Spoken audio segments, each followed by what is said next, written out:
বলার জন্য যে আমার বয়স্ক মা বাবা আছে, ছোট একটা ভাই আছে, জি যে আপন ভাবে বন্ধু ভেবে ভালোবাসতে চাবে, দায়িত্ব নিতে চাবে, জি। অথবা বিয়ে করতে চাবে, সেরকম একটা মানুষ যদি আমার পাশে এসে দাঁড়ায় তাহলে আমি তার সঙ্গে কথা বলবো। আচ্ছা আচ্ছা, মূলত আপনি আসলে একটা বিয়ে শাদী করতে চান যদি হ্যাঁ। সেরকম মনের মতো একটা মানুষ পান।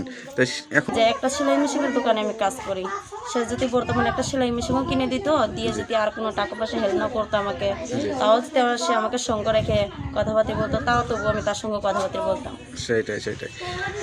তা এই বয়সে এসে কষ্ট লাগতেছে কোন বিষয়টা ভাবতে? অনেক দুঃখ লাগতেছে যে বাবা অসুস্থ, মারা বয়স্ক মানুষ, মা মানুষের বাড়িতে কাজ করে, নিজে বরের দোকানে চাকরি করি, আচ্ছা আচ্ছা তাহলে সেটা করতে অনেক কষ্ট, অনেক দুঃখ লাগে। আচ্ছা আচ্ছা।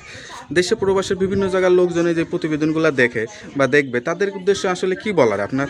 তাদের উদ্দেশ্য এটাই বলার যে তাদের কাছে যে আমি অনেক আবেদন করি যে তারা যেন কোনো খারাপ কথা যাতে না বলতে পারে, কোনো বিশ্রী ভাষা কথা না বলে, নিজের বোন অথবা বন্ধু হিসেবে, মেয়েরা তো মায়ের জাত, সেই হিসেবে যদি সে কথা বলতে পারে তাহলে আমি তাদের সঙ্গে কথা বলবো। তার